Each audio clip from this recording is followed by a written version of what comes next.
Fala, povo! De volta com o nosso Antenado Podcast. Lembrando que toda semana tem um episódio novo aqui. E você, ó, aperta aí esses botões tudo que tem, curte, compartilha, faz essas coisas todas que tem que fazer numa rede social como o YouTube, tá? E, por favor, dá essa moralzinha pra gente, vai. Não tô pedindo nada, podia estar roubando, podia estar matando, mas tô aqui só pedindo um like pra você. Não custa nada, né? Então, fazer o seguinte, hoje a gente vai conversar, o bate-papo é de coleguinha pra coleguinha. Deixa eu explicar melhor. Coleguinha, assim, é como os jornalistas se tratam, né? Diz, porque é da mesma profissão, coleguinha, tá? E ela é minha coleguinha, ó, nem está. Eu não vou entrar muito nos detalhes cronológicos, porque aí entrega a nossa idade e a gente está com a CUTS muito boa para dizerem que a gente tem mais de 40. Eu acho que a gente nem tem, né, Julisca Azevedo? Eu acho que não, Eugênio Bezerra. Mas, assim, eu acho que tu estralou, porque tem muita história, viu, já para contar. Faz muito tempo mesmo que a gente é coleguinha. Desde a época do Diário de Natal. Diário de Natal. Diário um de capítulo Natal. importante, tá, das nossas vidas, né, Eugênio? Verdade, verdade. Você ficou muito tempo ali no Diário, né? Eugênio, foram quase 10 anos. Eu tive uma primeira passagem no Diário de Natal. A gente já vai começando assim. Já vai começando da assim. Vera. Tá certo. Aí eu tive uma primeira... Antes de interromper, então. Vamos lá. Muito bom tê-la aqui. Tava com saudade de você. Reencontrar você também, estava com saudade. Fazia tempo que a gente não se encontrava. Verdade. Aí a gente aproveita e atualiza os assuntos com a sua audiência qualificadíssima, né? Uma honra para mim. Quero primeiramente te agradecer pelo convite. Fiquei muito feliz quando você entrou em contato me convidando para participar, pela oportunidade de lhe rever e também pela oportunidade de estar com essa audiência tão preciosa. Ela tem muitas novidades aí, tá, para contar, mas vamos começar dessa história do começo de tudo. Como é que você foi parar no Diário de Natal? Bem, que na época era um dos jornais mais renomados da cidade, mais lidos. Deixou saudades, não foi, Deixou, gente? muita. Bem, eu entrei na faculdade de jornalismo, meu primeiro ano na faculdade foi em 1997, por favor, não façam contas. É preciso dizer que eu entrei muito jovem. 15 anos. Não, 16. 16 de verdade. E passei no meu primeiro vestibular na época. Os mais novos não vão saber o que é vestibular, por favor, perguntem ao ChatGPT. E entrei na UFRN e desde o início eu tinha muita vontade de trabalhar em jornalismo impresso. Não somente porque sempre fui muito curiosa, gostava muito de escrever, de ler, de me informar por meio de jornalismo impresso. Eu achava que lá era, de certa forma, o berço do jornalismo e também porque eu achava, naquela época, Eugênio, que eu não me sairia bem nas mídias, falando em televisão, em rádio, que eu não levava muito jeito para a coisa. Estava enganada. Pois é, mas aí eu só fui descobrir bem depois. E aí, nessa época, entrei no curso de jornalismo, quando comecei a pagar as matérias mais voltadas para a área, né, de jornalismo impresso, reportagem e tudo mais, a partir ali do segundo, terceiro ano, eu comecei a tentar ser admitida como estagiária no Diário de Natal. E na época eu vi o carro do Diário passando na rua, com aquele adesivo, era até uns palhos cinza, com adesivo do Diário de Natal, e dizia, eu quero trabalhar ali. Eu quero ser repórter de jornal. Isso no início da faculdade ali? Primeiro para o segundo ano de faculdade. E aí comecei a procurar oportunidades de concorrer a uma vaga. Eu tinha como professor de jornalismo impresso Albimar Furtado. O diretor do... Ele era diretor na época, né? Diretor do Diário de Natal. Aí tinha também professores que eu tinha passado pela disciplina, que tinha... gostado muito das aulas e me aproximado e tal, como o Ricardo Rosado, que mais à frente a gente vai estar várias vezes juntos no mercado profissional, como Cassiano Arruda, Câmara também, que era professor de jornalismo, publicidade e publicidade. Vicente Cerejo, eu não tinha chegado ainda de Cerejo nessa época. Sim. Então, mas depois cheguei também. E aí eu comecei a perguntar ao professor Albimar quando é que ia ter seleção de estágio, porque eu queria entrar no Diário de Natal e aquela ansiedade, e participei de uma primeira... A gente é de uma época que estágio não era remunerado. No Diário já era. Já era? Mas era um dos poucos. Eu lembro que eu fui na Ponta Negra do Arano. Meu primeiro estágio foi na Caixa Econômica Federal de jornalismo, assessoria de imprensa. Isso foi remunerado. Mas o da Ponta Negra era não. Meu primeiro estágio, depois que eu estava no curso de jornalismo, foi na editora universitária. Fazendo a parte de revisão dos textos dos livros que iam ser publicados. Morreu essa profissão, né? Morreu. Com certeza morreu. Mas foi tão útil para mim, sabia? Sim. Eu acho que a gente adquire um olho clínico assim para encontrar os erros. Escrever é treino, né? E a partir do momento que você tem tem essa coisa de treinar para encontrar erros, você vai errar pouquíssimo na hora de escrever, né? E o nosso português não é uma das línguas mais fáceis de se escrever. É verdade, Eugênio. Eu tinha uns colegas lá na editora universitária que você deverá lembrar deles. Bruno Cássio, que hoje está na UFRN, Caio Vitoriano, Nossa, que também era estagiário na época lá da editora universitária, mas enfim. Participei da primeira seleção de estágio do Diário de Natal e não passei. Fui reprovada. Tinha outros candidatos melhores, fizeram textos melhores, não passaram. Mas eu continuei ali, né? Atenta. E aí eu tinha uma amiga da faculdade na época, Isabela Salim, que hoje mora fora, mora na Europa, e ela adorava Pedro Bial. Pedro Bial, pra gente... Olha, deixa eu fazer aqui um parêntese para nossa audiência, para a sua audiência, que eu já estou chamando de nossa, É nossa, né? Pode chamar, pega para você. Pedro Bial não era Pedro Bial do Big Brother Brasil. Naquela época, Pedro Bial era correspondente de guerra, era correspondente mostrando a queda do muro de Berlim. Exatamente. Você lembrou até da reportagem agora que eu sei. Eu tô entendendo. Então, ele era uma referência realmente do jornalismo naquela época e não que tenha deixado de ser. Mas hoje ele já mistura mais com entretenimento. Então, talvez quem é mais novo que não acompanhou essa época não tenha tanto essa referência de Pedro Bial como o jornalista que ele é. Mas, e que nossa geração tem como essa pessoa, esse jornalista, né? E aí, Pedro Bial vem a Natal, naquele evento que a InterTV Cabugi fazia, Domingo da Praça, para autografar um livro. Uau. E Isabela, minha colega, diz: Julisca, Pedro Bial vem, vamos comigo para a gente comprar o livro dele, pedir um autógrafo, tirar uma foto com Pedro Bial, sonho da minha vida, tarará. Vamos, eu topei, vamos embora, vamos lá. E aí a gente participa do evento e tem a ideia de fazer uma entrevista com Pedro Bial. E esperamos, eu consigo abordá-lo, ele disse que vai atender a gente. Quando termina o evento, ele vai muito simpático e gentil atender as duas Foquinhas. Foquinha é como se chama jornalista recém-formado, né? Jornalista de início de carreira, início de carreira, Foca. Aí ele vai lá muito gentilmente, nos atende, concede entrevista, fala do livro e tudo mais, e a gente faz uma matéria jornalística, tira foto dele, tudo direitinho, e lá vou eu para a porta do Diário de Natal, eu e Isabela, com a matéria escrita debaixo do braço, para pedir o espaço. E conseguimos falar com o então editor de cultura, que cobria essa parte de lançamento de livro e tudo mais, que o jornal era todo setorizado, né? Tinha o jornal imenso, era um jornal grosso, cheio de editorias, cada editoria com sua equipe de reportagem. Eram outros tempos, Eugênio. E aí a gente chega lá, Moisés nos atende e topa publicar a matéria. E aí sai a matéria lá de Pedro Bial em Natal, com a assinatura de Julisca Azevedo e Isabela Salim, na época. Tá se sentindo, hein? Não, me achando, né? Aí aquela coisa toda, mamãe orgulhosa, quer recortar o nome da minha filha.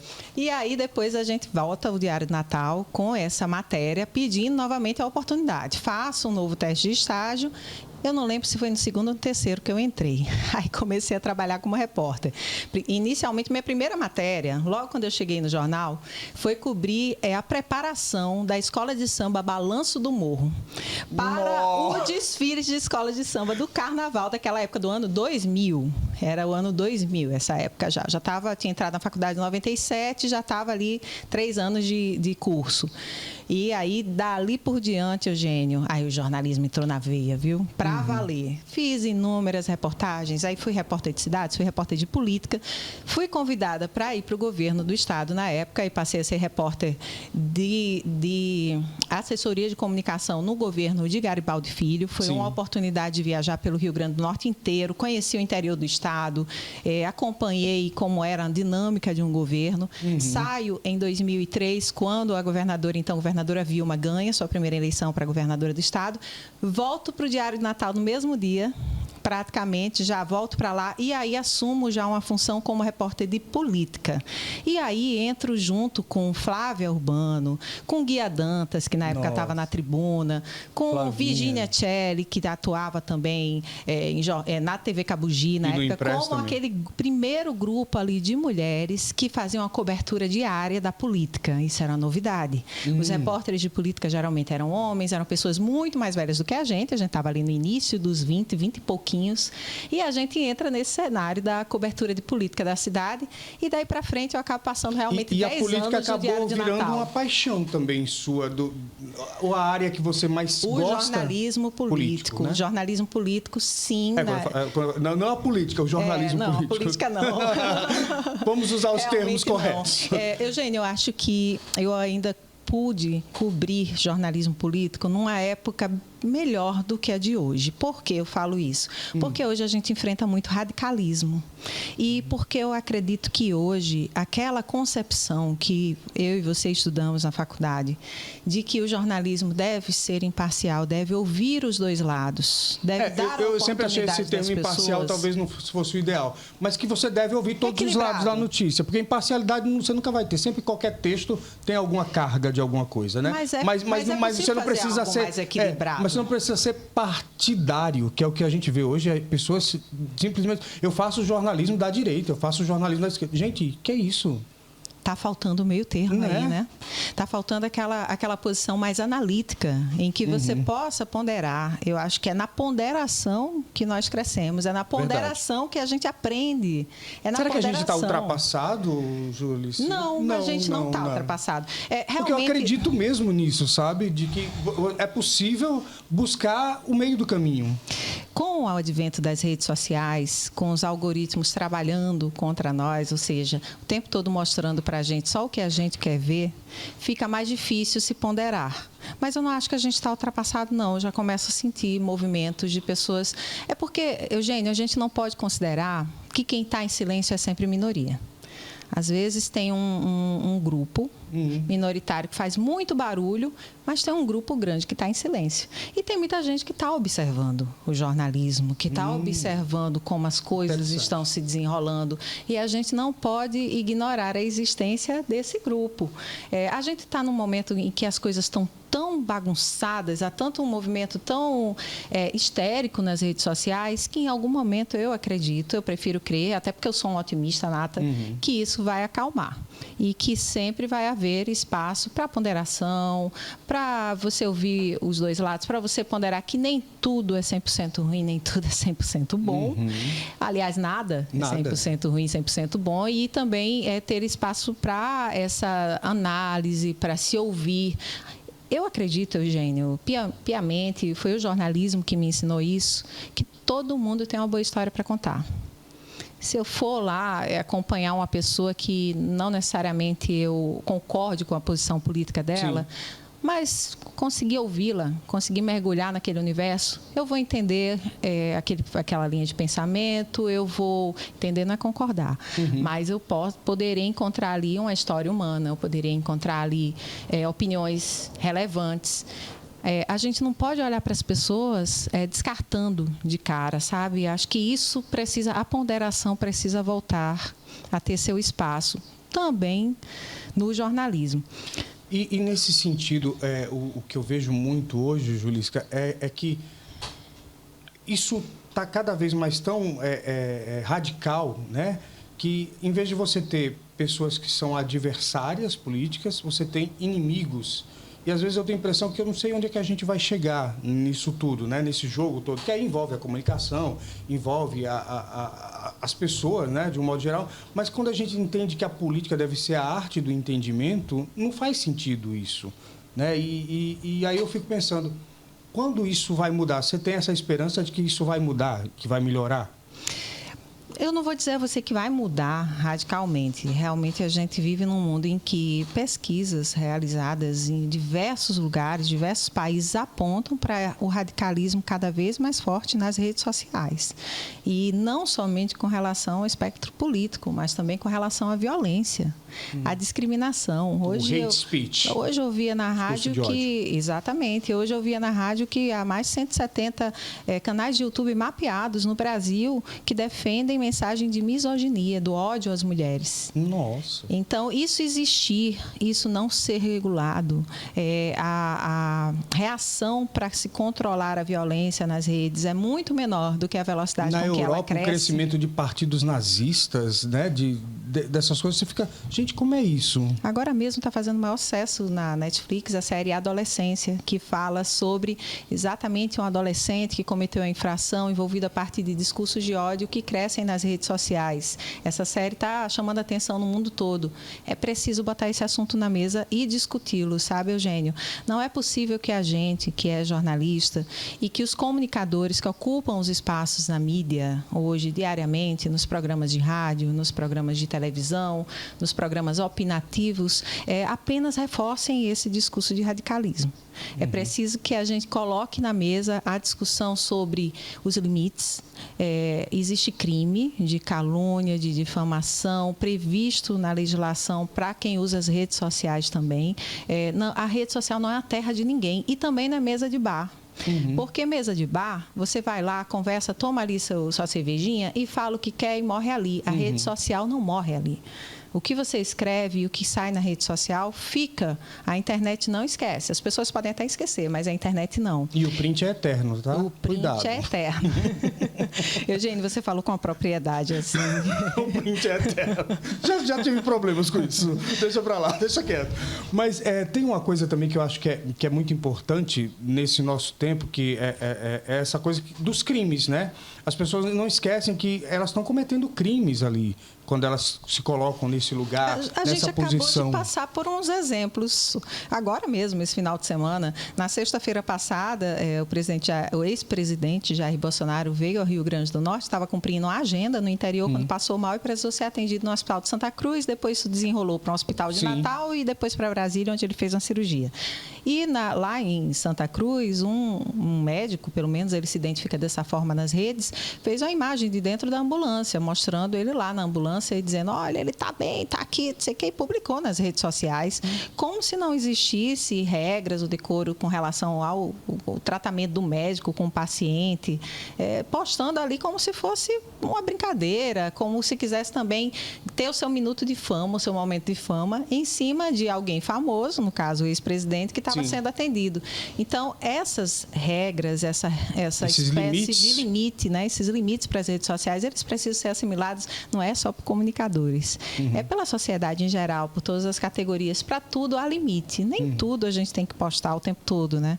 Ou é preciso pelo menos ter uma reflexão. Eu começo a perceber alguns movimentos, Eugênio, de pessoas puxando aqui e dali, tentando trazer uma reflexão a respeito do assunto, mas a gente sabe que é um problema gigantesco demora ainda. Um pouco, demora um pouco a acontecer. Agora, eu acho que você está contribuindo já para esse problema, para ele diminuir, porque você topou, você nem tem muito o que fazer, ela tem que cuidar de casa, das filhas.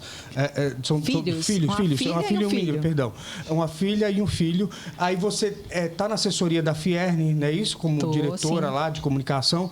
E aí você inventou de voltar para o rádio, tem um programa na CBN. Claro que a sua postura vai ser a que sempre foi, de uma excelente jornalista, ponderada, consciente, mas tá sobrando tempo, garota? Não. Como é que foi essa história de voltar para o rádio? Já fazia um tempo que eu tinha recebido um convite da CBN e que ficava ponderando se realmente teria como encaixar essa questão do retorno ao jornalismo diário, né, no meu dia a dia, que já é bem puxado, você sabe um pouquinho aí da minha história, e tenho esse compromisso, sim. Eu sou gerente de comunicação do Sistema Fierne, do Sistema Indústria, e nós vivemos hoje um sistema indústria em grande transformação aqui no Rio Grande do Norte. O sistema engloba, Eugênio, a Fierne, SESI, SENAI e IEL. Você já me disse, né? Que a regra tudo começa, né, com I. Não, termina com I. Termina com I. Porque, deixa eu explicar para você que está nos assistindo. Eugênio me perguntou o que era que compunha o sistema indústria. Eu disse, olha, Eugênio, quando tem I no final é indústria. Quando tem C no final é comércio. Por exemplo, SENAI, indústria. SESC, comércio. E assim, SENAC, comércio. E assim por diante. E aí a Fierne, realmente, o sistema Fierne, ele engloba as entidades relacionadas à prestação de serviços para a indústria do Rio Grande do Norte, que é um setor super importante, Eugênio. É um dos principais empregadores, são mais de 100 mil pessoas empregadas no Estado na indústria. É um dos principais geradores de receitas do Estado, né? Tem uma contribuição importantíssima no PIB. E hoje tem um líder à frente do sistema indústria, que é o presidente da Fierne, Roberto Cerqueira, Marquis, que é uma pessoa muito obstinada, que tem se dedicado muito a realmente fazer o sistema ter uma maior abrangência, as indústrias se aproximarem do sistema Fierne, e não somente olhando para a indústria, para o sistema Fierne, mas olhando para o desenvolvimento do Estado. E então tem muito trabalho a fazer. Tem realmente são muitos braços. O SESI, ele tem um braço da cultura, tem o braço da educação, com as SESI Escolas de Referência, tem o braço também da pesquisa também, né? Tem muita coisa pesquisa no Senai. No Senai, né? A gente tem nas eólicas. Isso, existe aqui o HIT, que é o Hub de Inovação e Tecnologia do Senai, que pertinho na Mó Gouveia. Lá centraliza toda a área de pesquisa, os CTGAs, né? A sede do Senai também lá. Tem o IEL, que trabalha não somente com estágio, que normalmente é o que as pessoas lembram. A gente já liga lembram. Primeiro ao estágio, né? Isso, mas também com formação executiva, com carreiras. E a Fierne reúne 30 sindicatos do sistema indústria, que são os sindicatos dos diversos setores industriais. Têxtil, alimentos, mineração, todas as áreas de atuação da indústria. Quando você mergulha nesse universo, é difícil não se apaixonar e você começa a ver várias coisas do dia a dia de uma forma diferente. Isso está acontecendo comigo já há algum tempo. Eu estou lá no sistema desde 2021. Por exemplo, compro uma blusinha na Shein ou compro uma blusinha de uma marca do Rio Grande do Norte, uma roupa fabricada aqui, concebida aqui, que eu sei que pode estar dando emprego para potiguares, que pode estar representando a renda de famílias. A gente tem aqui, por exemplo, só lá no Seridó, oficinas de costura, mais de 100, que ocupam mais de 5.000 pessoas, e esses empregos são fundamentais para o nosso estado. Então, você começa a ter acesso a informações. Ou seja, quando você compra a blusinha da Shein, você não está ajudando nem o seu país. Muitas vezes, né? Infelizmente, não. Até se tentou. Houve uma conversa inicial para que acho que é Shein, né? Que Shein. fala. Eu está falando sei Shein, o nome, mas enfim, produzisse roupas aqui com as oficinas de costura do Seridó através da Coteminas, mas isso acabou não prosperando. Não prosperou. E realmente eu começo a olhar com outros olhos para o que é feito no Rio Grande do Norte, para a importância da gente gerar a nossa cadeia econômica. E eu acho que eu estou meio que virando uma embaixadora dessa linha de pensamento mesmo, sabe, Eugênio? Agora mesmo estou aqui com a roupa de uma marca potiguar, da Bangkok, que é uma das marcas que eu conheci, passei a admirar através desse... A gente vai conhecendo, a gente vai entendendo como é que as coisas funcionam, né? E qual a importância da gente também ser bairrista, também defender o nosso estado, defender a terra que a gente vive, né? Aqui que está se gerando riqueza, é aqui que eu crio meus filhos, que eu espero que eles possam permanecer aqui e trabalhar aqui, enfim, serem felizes aqui. E por que não a gente defender a nossa terra? Você falou agora, a gente vai continuar, vai voltar de CBN, mas você falou de filho. Vou fazer um parênteses aqui. A gente já está precisando partir para os colchetes, que a gente fez aquela chaves, colchetes, parênteses. Tem vários parênteses. Gente, esses dias eu vi... Esses dias não, já faz um tempo, eu vi você num show com sua filha, Júlia, e ela gosta do Paul McCartney. Aí você levou ela para o show do Paul, acho que em Brasília? Brasil ou São Paulo? Foi, em Brasília. E o gosto musical dessa guria me despertou muito. Vem de onde? Porque, assim, não é a geração dela, Paul McCartney, vamos combinar. E de repente, eu vejo ali algumas referências que ela traz. De onde veio isso? Você passou, assim, olha, você vai ouvir música que presta... Não exatamente dessa forma. Na verdade, tanto eu quanto o pai, Pedro, né? Sim. Aproveitar e mandar um beijo para toda a família. A gente gosta de rock, sempre ouviu música internacional. Na verdade, eu gosto muito tipo de música, sabe, Eugênio? Da clássica MPB, a nova MPB, a rock, a gente sempre foi muito musical em casa. E Júlia assimilou isso, mas não é por conta do pai ou da mãe, é porque ela é assim, ela tem esse gosto musical apurado e ela entende muito de música, viu? Ela sabe dos Beatles desde quando foram compostas as principais músicas, os principais sucessos, onde é que eles estavam, qual era a vibe do momento, estava homenageando quem, estava lembrando de quem. E ela fala disso com muita propriedade, inclusive em inglês. Ela tem uns vídeos no YouTube que ela apresenta um pouco da coleção que ela tem de discos de Paul McCartney, que fala um pouco sobre os Beatles. E aí, quando chegou o ano de 2023, que Paul McCartney vinha para cá, depois de muitos anos que não vinha, fazia décadas que não vinha, e já com 81 anos, né? E aí ela foi e pediu de todo jeito, eu até falei para ela que na época não tinha condições de levá-la ao show, E aí ela deu um jeito, começou a comprar coisa na internet, vender, não sei o que, juntar dinheiro e chegou e disse: mãe, eu já tenho dinheiro para ir pro show. Desculpa. Porque, inclusive, ela é muito desenrolada. Pense, ela é bem empreendedora. E aí, mãe, eu já tenho dinheiro para ir pro show, posso ir? Eu, com quem, minha filha? Ela, não, sozinha. Eu disse: peraí. Não, aí não. Foi quando realmente tocou o coração duro da mãe. E eu disse: não, Júlia, eu vou pro show com você. E foi uma experiência incrível, que eu super recomendo, porque, inclusive, eu nunca tinha visto, Eugênio, de verdade, um artista passar 3 horas no palco, tocando sem parar, com a alegria e com a energia que ele tem, mas com o detalhe que ele tem 80. Ele tinha 81 minha anos. Mãe, hoje é aniversário da minha mãe, por acaso. Ela está fazendo 81 anos. E ela, nossa, quando eu comparo ela e Paul McCartney, qual? Né, minha Qual mãezinha que eu amo, Dona Eugênia. Dona Eugênia, um beijo para a senhora, parabéns. 81 anos. Mas assim, a vitalidade daquele cara no palco é surreal. É impressionante. E assim, você acaba percebendo que, mesmo que você não tenha os Beatles como sua banda preferida, ou Paul McCartney como seu cantor preferido, mas dificilmente você não vai ter um momento da sua vida que alguma música daquelas ele marcou. E o show é espetacular.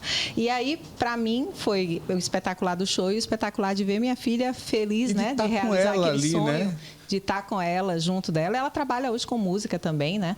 Ela atua numa loja de discos de vinil, ela acompanha toda essa parte do que é retrô, vintage, que está voltando. Ela adora essa cultura realmente do retrô. E está cursando audiovisual na UFRN. Já danadinha por lá, e o já filhote, fazendo os podcasts, rádio. O filhote é o Oliver, tem 5 anos, é uma pequena diferença de idade entre um e outro, de quase 15 anos, né? E é um fofo também, é um amor, um menino super querido, e como é que você carinhoso. consegue tempo para tudo isso? E vamos voltar para a Rádio CBN, o programa novo, o que a gente pode esperar dele? Deixa eu responder logo a Rádio CBN, porque como eu consigo tempo, eu não vou conseguir responder essa parte, né? Essa pergunta realmente... Não. Eu acho que eu não Você vai descobrir daqui a pouco. Não, a rádio, existia esse convite e eu tenho esse compromisso realmente com o sistema Fierne hoje. Estou imersa nesse mundo do desenvolvimento econômico, da economia do Estado, estudando isso, Eugênio, realmente mergulhando, procurando entender, procurando dar a minha contribuição, né, dentro da função que eu ocupo no sistema, para o que está sendo realizado nessa área.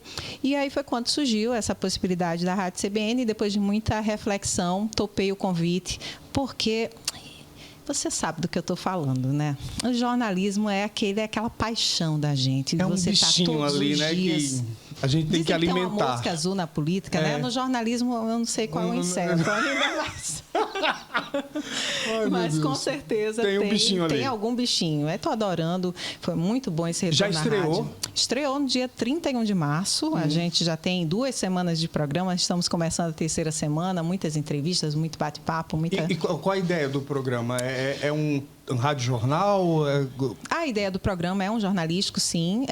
A gente recebe entrevistados, tem colunas. Uma das colunas é com a jornalista Simone Silva, minha amiga. Minha amiga há quase 30 anos já. Nossa. É outra que nem Paul McCartney segurava, porque ela não para também. É uma vitalidade. Pois é, ela consegue. Olha, ela pode até não fazer tanta coisa durante os dias da semana como eu, mas no final de semana ela tem uma energia que eu não teria nem no ano todo. Ela sai de uma festa para outra. Mas, enfim, a gente está lá fazendo com a proposta de realmente... manhã. É de manhã, de 10 às 12, na 91.1 FM, a CBN Natal.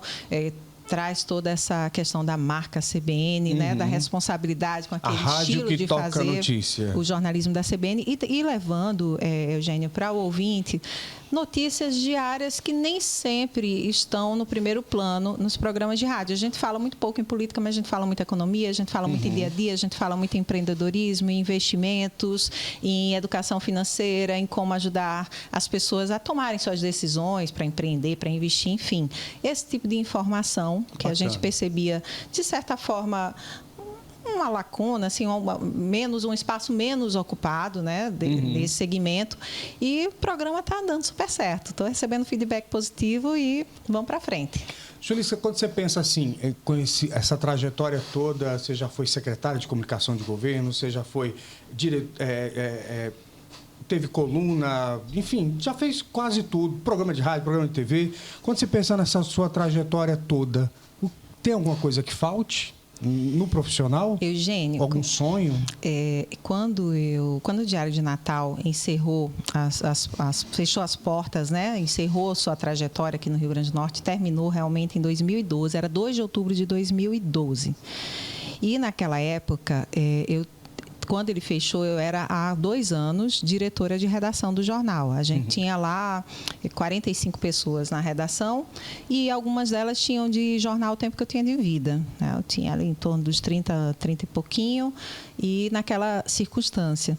E eu lembro que quando encerrou, uma das pessoas disse: nossa, já chegou aqui a diretora do jornal, o que é que você vai fazer daqui para frente? Mas aquilo não me abalou, assim, eu nunca procurei pensar dessa forma. De lá eu fui para a função de secretária de comunicação da Justiça Estadual, do TJ do Rio Grande do Norte. Fiquei por 3 anos lá. Foi um período maravilhoso, riquíssimo, que eu passei a entender como é que funciona a justiça.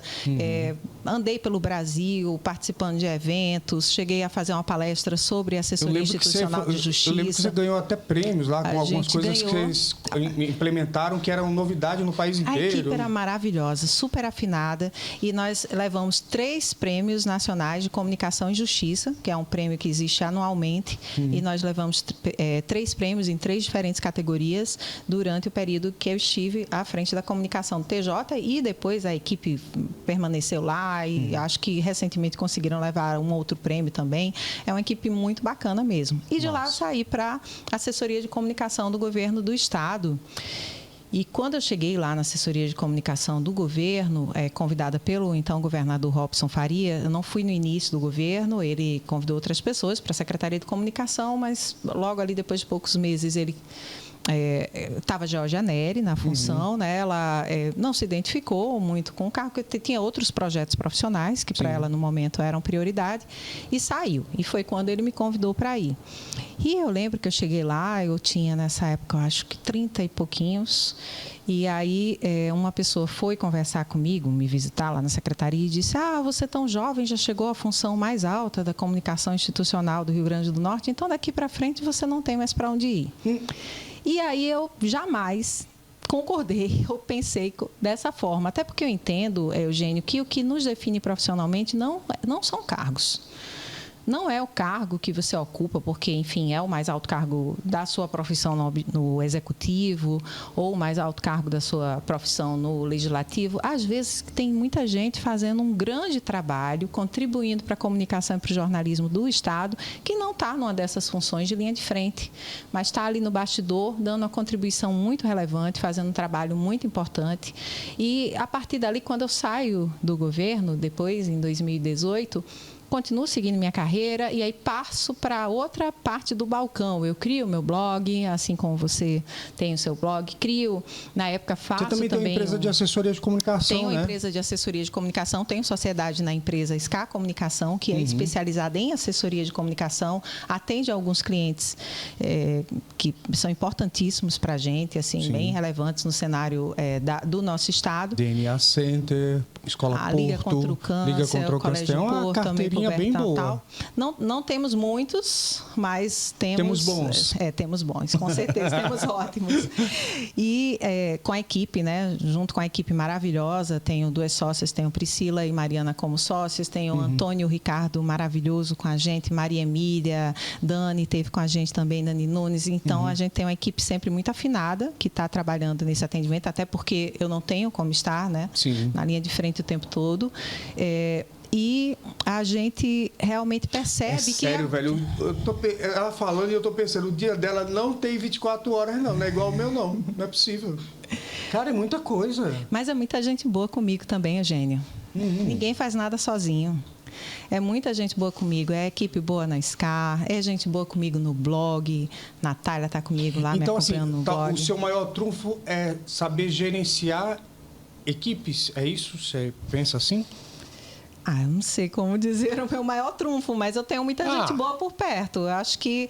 Mas a gente só tem gente boa se a gente consegue dar potencial, enxergar o potencial delas e saber aproveitar também. Então, tem o seu papel de gerenciamento aí, necessariamente. Eu estou nesse papel de gerenciamento de pessoas desde 2009. Já passei por gerenciamento de equipes em vários lugares, começando lá pelo Diário de Natal, né? Desde a equipe de política, depois a equipe da redação, até os dias de hoje. A gente vai aprendendo, tem muito que aprender ainda, Eugênio. Eu todos os dias eu percebo que eu tenho muito a aprender nesse quesito. O que você mais aprendeu nesse tempo todo de comunicação? Qual é a lição que você leva? Tipo, se eu saísse agora da faculdade de jornalismo lá do setor... Que setor era que a gente ficava? Setor 2? Era setor 2, setor 5. Setor 5. Se eu saísse do setor 5, acabei de me formar, vou estagiar com a Julisca, ela que é a chefe lá de tudo... Aí, qual é o conselho que você daria para o Foquinha, Eugênio? Sangue no olho, vontade de aprender. Isso é o mais difícil, Eugênio. Eu prefiro selecionar uma pessoa que tenha muita vontade de realizar, que vá com garra, com coragem, do que uma pessoa que já esteja pronta tecnicamente.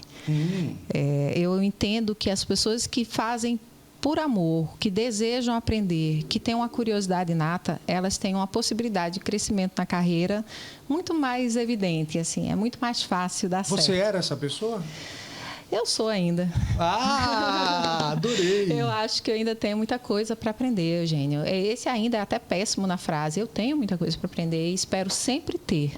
Porque se em algum momento eu chegar dizendo para você que não tenho que aprender, por favor, me interne na casa de saúde natal. Eu não vou estar bem da cabeça. Porque num mundo desse que a gente vive, que tudo muda o tempo todo. E muito rápido. Muito rápido. Inclusive na nossa área da comunicação.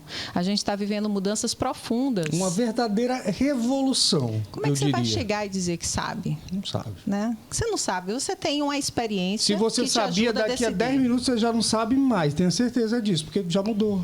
E é muito importante que nesse mundo que a gente vive, a gente tenha um ouvido atento às gerações. A mais nova e a mais velha. Mas eu confesso que isso para mim tem sido um desafio. Esses dias, ai meu Deus, tomara que a estagiária não veja. Me mandaram uma estagiária lá na Assembleia.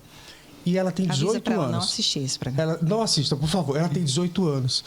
E, gente, tem umas coisas assim de choque de geração nessa hora que eu percebo assim, tipo... Eles não conseguem definir muito bem o que é autoridade, o que é dar satisfação, o que é... Eles têm algumas dificuldades que é da geração, sabe? Assim, e aí eu fico... Gente, se eu dissesse isso para o meu chefe, eu estava demitido. Mas ela diz para mim e eu não sei nem o que dizer, porque eu entendo que ela não consegue conceber, entendeu? Eles estão nos desafiando o tempo todo, né? E eu fico assim, caraca, você já percebeu isso? Que esse choque de geração. Que um dia desse eu era um boy, hoje eu já não sou mais, eu já sou o tiozão da Fanta. Então eu fico olhando assim, gente, é sério, eu não falaria, eu não agiria assim. Mas ao mesmo tempo eu tenho que ficar na minha porque é diferente, eu não tenho que me comparar com ela. E você não tem filho, né? Tem esse detalhe. É pior. Não, mas eu criei filho dos mais outros. Difícil essa parte. Mas eu criei filho dos outros. Pois eu acho que esse é o problema. Mas veja, você percebe isso também? Percebo também. Eu estava no almoço hoje de trabalho, um almoço do Clube de Permuta, e das pessoas presentes é da empresa que era de recrutamento de pessoal. E ele estava lá avisando para o grupo que tinha desistido do recrutamento de pessoal, que ia se dedicar a outras áreas da empresa, porque essa área era extremamente difícil e que hoje em dia está cada vez mais difícil você recrutar pessoas, porque ele falou que recrutava, estava tudo certo, marcava o dia da pessoa começar na empresa, e ele prestando serviço para a empresa como recrutador, quando chegava no dia a pessoa não ia. Não dava satisfação, não mandava mensagem. E aí, isso se repetindo e várias vezes acontecendo, e ele falando da dificuldade que é. Eu tenho ouvido com muita frequência pessoas relatando isso, a dificuldade de ter esse compromisso, né? Um compromisso que era muito forte na geração lá dos nossos pais. Na nossa, foi de certa forma um pouco mais relativizado, você começa a falar mais em outras questões, em qualidade de vida, o trabalho não é tudo. Saúde mental. E agora, nessa geração mais nova, realmente há uma dificuldade de se encontrar o funcionário no padrão que se buscava 20, 30 anos atrás, até menos, sabe, gente? Até 10 anos atrás. Eu acho que nos últimos 10 anos já mudou bastante. Mas tem gente boa no mercado, mas tem. E tem gente, e assim a gente precisa observar. Você é realmente, né? Uma otimista. Eu sou, né? Mas o mundo não vai se acabar, tem que ter gente para trabalhar. Tem que ter, com certeza. Júlia, queria agradecer imensamente pela sua disponibilidade de estar aqui com a gente. Vou fazer a última perguntinha, que é... e aí já começar as despedidas, agradecer mesmo por você ter vindo, ter topado essa nossa conversa, foi muito bacana. Você não viu, mas é quase 1 hora já, viu, de conversa. Gente, você tem que ir embora, você vai pegar a filha ainda, né, na escola. A filha e o filho saindo da escola. Eu pensando que a gente estava com uns 20 minutos de conversa. Não, querida, já foi quase 1 hora de conversa, mas muito bom. E qual o legado que a Julisca imagina que ela vai deixar? Meu Deus pessoas. Do céu, que responsabilidade grande. É um momento filosófico. Ai, meu Deus. O que você, tipo assim, eu quero que as pessoas lembrem de mim por isso. Não estou falando essa coisa etérea, morrer e tal, mas é uma marca. O que é que você acha que as pessoas pensam quando lembram de você? Bem, eu confesso a você que não costumo pensar nisso, assim, da forma como você está me perguntando. Mas, assim, de imediato, eu espero que as pessoas me vejam como alguém que acredita que as coisas podem melhorar, que o jornalismo pode realizar coisas boas, pode, de alguma forma, interferir positivamente. Aí você vai dizer, você quer mudar o mundo? Não, Eugênio, eu já sei que é algo que a gente aprende com algum tempo de jornalismo, que eu não vou mudar o mundo. Mas se de alguma forma eu puder usar esses espaços, essa influência que o jornalismo nos dá por profissão, para de alguma forma ter uma contribuição para o lugar onde eu moro, ter uma contribuição que beneficie pessoas que precisam, que possa dar voz ao invisível, que possa auxiliar de alguma forma as pessoas a fazerem uma reflexão também, a contribuírem, eu acredito que eu vou ter realizado o meu desejo como jornalista. Muito bom. Essa foi Julisca Azevedo. Obrigado. Obrigada a você. Nossa, que bate-papo bacana e que surpreendente. Assim, eu realmente vim sem saber o que é que você queria. Até ela mandou uma mensagem. Eugênio, vamos conversar sobre o quê? E esse reencontro tão lindo, tão especial. Você é muito generoso comigo, como sempre. Imagina. E beijo grande. Muito obrigada por esse espaço também. Foi ótimo conversar com você. Bom demais. Obrigado a vocês. A gente volta no próximo Antenado Podcast. Continue aqui com a gente. Deixe seu comentário. Se você gostou, compartilhe esse vídeo. Chama alguém para assistir. Fica aqui com a gente, tá bom? A gente volta no próximo programa. Tchau, tchau.